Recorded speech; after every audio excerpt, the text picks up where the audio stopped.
Hi and welcome back, my little baby kittens.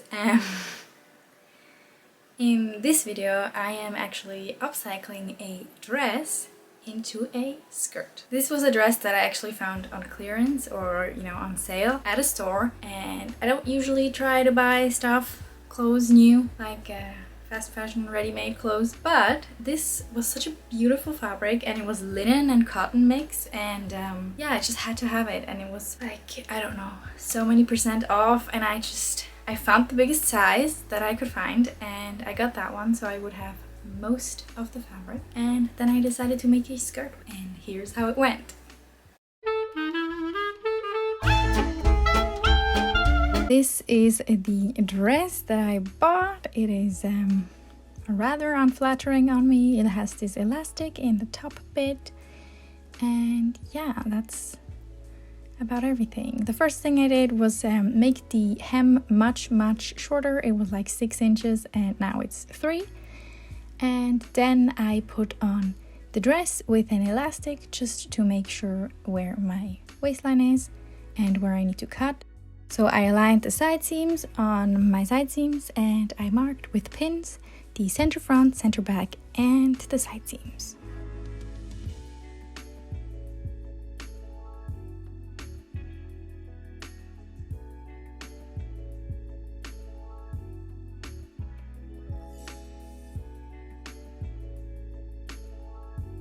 Then I went right ahead and cut that off. And next up I also cut the center front, where I am going to do a button placket. And all that I had left over was this piece that I needed to use for the waistband. Here I am making 2 folds of 3 centimeters for the waistband, but before that I am also putting interfacing in for the buttons and the buttonholes. I actually didn't need to go all the way down. I only ended up using 5 buttons, but it gives it some structure.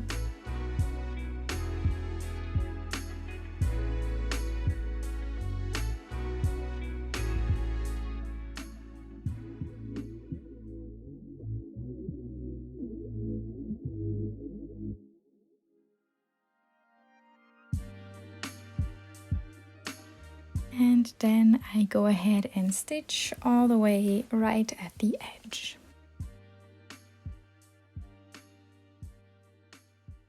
Next up, I actually pinned the skirt on me with the center front overlap and the side seams onto my pants. And I wanted to decide what kind of pleats I wanted. I quickly came to the conclusion that I wanted these kind of back-facing pleats. Here I am making 2 pleats, and I'm gonna show you how to make these 2, but in the end I actually decided to undo this, put 3 pleats in, because it just kind of looked a little better with 3 pleats. And for the back I am just putting a pin to measure how much excess I have. There's gonna be an elastic, but I am also going to make darts in the back.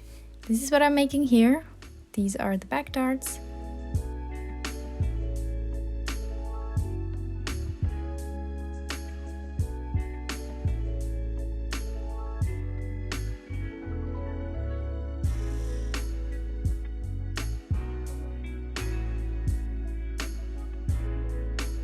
I simply sewed down the darts, and when I did both of those, I ironed them. I kind of open ironed them. That was really hard. I don't know. I haven't done many darts. And for the pleats, you want to make 3 markings, spaced the same amount, and then you can just fold it over and pin it. Here I am doing it the wrong way around, which I did realize after, but just do it the right way around. After it looks like this and you give it a little press, you want to sew right along just to make sure they are stitched down when you add the waistband later. I also really wanted to add pockets, and I had just enough of the linen fabric that I could make one side, the visible side of the pocket that you can see where you put your hand in, to make that from that fabric, and then the other piece I made from some scrap white fabric. If you want to see how I made these pants, pockets, you can watch my last video with my linen pants, and I try to explain it better.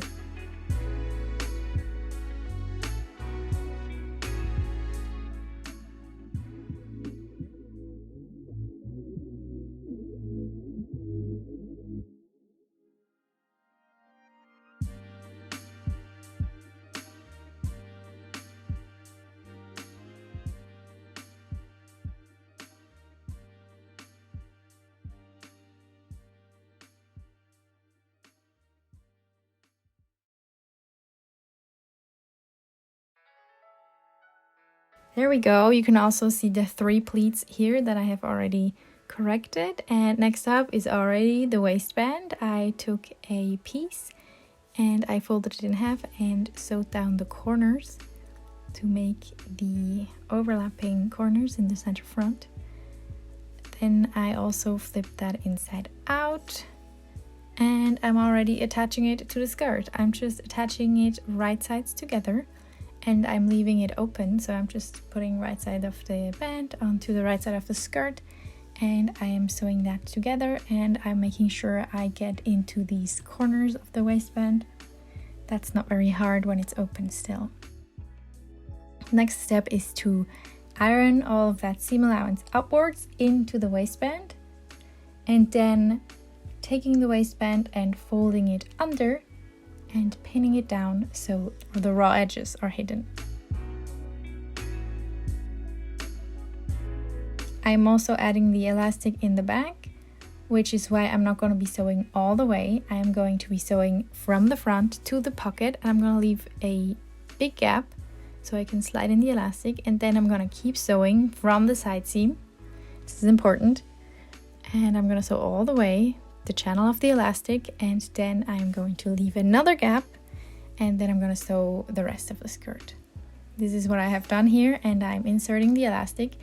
I struggled a little bit because the casing was just a touch too small. Like, it wasn't too small, but it was just a little tight.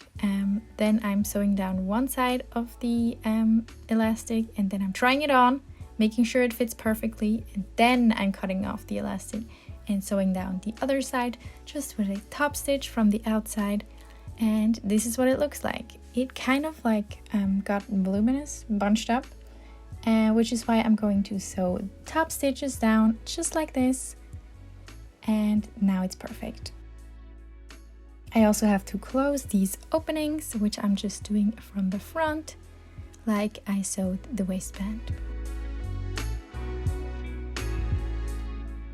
It's already time for the buttons, and I had some more scrap of this, just some very tiny pieces, and I wanted to cover these buttons that I got at like a vintage store.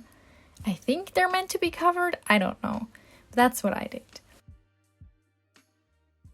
I actually cut out a little circle, and then I used some interfacing so it wouldn't fray, and I just sewed it around with these little tiny gathers that you can see on this button, or you know, that one's a little better. Yeah, just like that. And the buttonholes that I made on the waistbands are horizontal and the other ones are vertical, just so it would fit better. And yeah, I'm marking the spots. There we go. I also sewed on the buttons, and then I was finished. Okay, hi, so 2 things that I'm not quite happy with. It's fine. So first of all, here at the front, there's a little tiny gap that I'm not particularly fond of, but it's not that obvious. And secondly, in the back, when I was doing the waistband and I was inserting the elastic was a little too wide for the casing that I left for the waistband. I guess it's my mistake. And I also sewed it down, and when I was sewing it down, it kind of created a little bit of a bubbling effect that I'm just gonna show you right now. But it's not very obvious, and I don't think anyone would really notice if you're just wearing it. You can just feel it when you touch it.